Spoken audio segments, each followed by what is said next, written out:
படம் தரமா இருக்கு ப்ரோ. உண்மையா சொல்றேன். எல்லாருமே வாங்க ஃபர்ஸ்ட் தியேட்டருக்கு வந்து பார்த்துட்டு இது நல்லா இல்லை அப்படின்னு நீங்க சொன்னீங்கன்னா ஏத்துக்கலாம். தியேட்டருக்கே வராம இது வந்து இப்படி சொல்றது வந்து எனக்கு தெரியல. ஆனா நான் பார்த்த வரைக்கும் இந்த படம் இந்த வருஷத்தோட தீபாவளி வின்னரா இருக்கும்னு நான் நம்புறேன். மிரட்டி விட்டார் ப்ரோ. கர்ணன் படத்துல தனுஷ் ஒரு மிரட்டி இருப்பாரு. மாமன்னனுடைய அந்த இன்டர்வல் போர்ஷன்ல உதயநிதி சார் ஒரு மிரட்டி இருப்பாரு. அந்த மாதிரி ஒரு மிரட்டல் இதை எல்லாத்தையும் தாண்டி ஒரு மிரட்டல் பண்ணியிருக்கிறாரு நம்ம துருவ் விக்ரம். கபடி தான் ப்ரோ.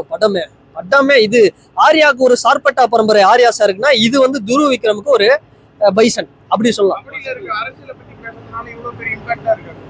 இல்ல கபடியில இருக்கக்கூடிய அரசியல் பத்தி பேசுறாங்க, நிறைய விஷயம் பேசுறாங்க. எல்லா ஸ்போர்ட்ஸ்லயும் அரசியல் இருக்குல்ல. கிரிக்கெட்ல எல்லாம் ரொம்ப மோசமா இருக்கு. ஸோ இதுல வந்து ரொம்ப சூப்பரா ஒரு அரசியலை சொல்லியிருக்கிறாங்க. இதை தாண்டி இந்த கேஸ்ட்னு ஒரு விஷயம், அந்த ஒரு அரசியலை நீட்டா சொல்லியிருக்கிறாங்க. அதுதான் பிளஸ் இந்த படத்துக்கு. அமீர் சார் லால் சாரோட கேரக்டர் இந்த படத்துக்கு ஒரு வட சென்னையில எப்படி அமீர் சார் வந்தாரோ அந்த மாதிரி வந்திருக்கிறாரு. தாங்கி இருக்கிறாங்க ரெண்டு பேருக்கு. எதுவும் இப்படியே போயிடுமா இந்த படம் ஒரு பயம் இந்த சீக்வன்ஸ்லயே. ஆனா வேற மாதிரி ஹேண்டில் பண்ணி நீட்டா முடிச்சிருக்கிறாரு. அதுதான் மாரி செல்வராஜ் அவருடைய ஒரு சூப்பரான ஒரு பிளே. பசுபதி சாரு இன்னொரு சார்பட்டா ரங்கவாதியார் மாதிரி இந்த இடத்துல தங்கல் படம் ஆமீர் கான் மாதிரி ஒரு மிரட்டி இருக்கிறார். அப்படி இருக்கிற படம் சூப்பரா பண்ணிருக்காங்க. ரஜிஷா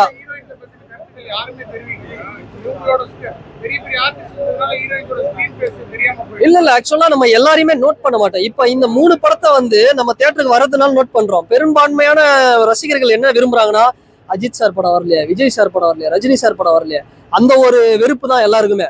அது வந்து இல்ல. நீங்க இந்த படத்தை வந்து பாருங்க. 3 ஜேனர்ல வந்து இருக்குது இந்த தீபாவளிக்கு. இந்த படத்துல ஹீரோயினோட போர்ஷன் அப்படி இருக்கு. அனுபமா அவங்களோட ரோலு கண்டிப்பா வந்து 10 வருஷம் முன்னாடியே கொடி படத்துல அவங்களுக்கு வயசு அதிகம். அந்த படத்தை விட இந்த படத்துல யங்கா இருக்கிறாங்க.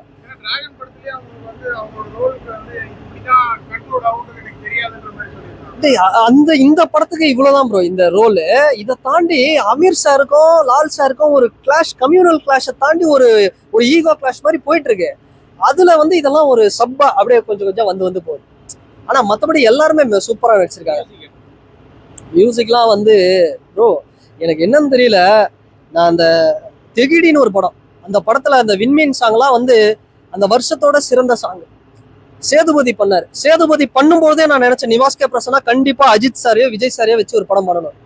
ஆனா ஏன் வந்து திரும்ப நல்ல மியூசிக் டைரக்டர்ஸ்க்கு வாய்ப்பு கிடைக்க மாட்டேங்குது. சாம்ஜிஎஸ்ல இருந்து சான்ரோல்டர்ல இருந்து நிறைய பேர் இருக்கிறாங்க, விட்டுருவோம்.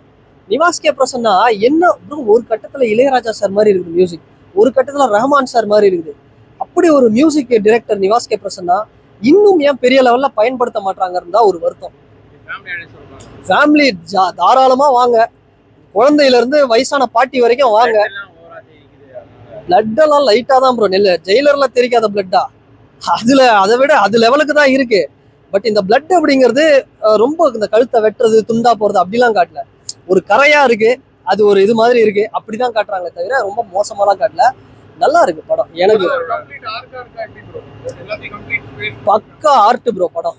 நீங்க கர்ணன் பார்க்கும்போது எப்படி இருந்துச்சு அது மாதிரிதான் இருக்கு. கர்ணன்ல கூட கொஞ்சம் கமர்ஷியல் இருக்கு, இதுல கமர்ஷியல்ல அந்த ரோலோட தான் வராரு. துருவ் விக்ரம்க்கு பெஸ்ட். சூப்பரா இருக்கு, சரியா இருக்கு. கண்டிப்பா இந்த மாதிரி ஒரு நடிகர்கள் தேவை. ஏன்னா நடிப்பே தெரியாதவங்களாம் நடிப்பு வரகன்னு சொல்லிட்டு சுத்திட்டு இருக்கிறானுங்க இன்னைக்கு. அந்த மாதிரி இல்லாம தான் அப்பா எவ்வளவு பெரிய ஆளு, அந்த ஒரு ஹெட்வைட் ஈகோ இல்லாம இறங்கி ஒரு விஷயம் பண்ணிருக்காரு துருவுக்காக வாங்க. மாரி செல்வராஜ் பிடிக்கல, நீங்க நீலம் பிடிக்கலனாலும் பரவாயில்ல, துருவுக்காக வாங்க.